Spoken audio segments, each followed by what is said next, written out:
Hello বাবু, না না recharge ফিচার্জ করতে হবে না। আরে রিচার্জ করলে ঘরের একটা কাজ করে না। হ্যাঁ, ও করবেই না কাজ। রিচার্জ থাকবে না যদি সব কাজ পরিপাটি করে করে নেবে, বুঝলি? চল রাখ, আর অনেক কাজ। কি হলো না? ধরো ধরো ধরো, কি বলছো? যাও, অনেক কাজ আছে, গিয়ে বাসনগুলো মাজো।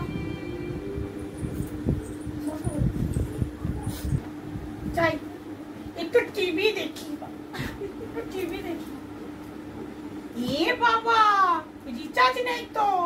বৌমা, ও বৌমা, ছেলেকে ফোন করো, বলো টিভিতে রিচার্জ নেই। কোনো দরকার নেই, একটু কাজ বলেই তো বলো চোখ ব্যথা চোখ ব্যথা। এতে চোখও ভালো থাকবে, মনও ভালো লাগবে, কাজে মনও বসবে টিভি না দেখলে। এ বাবা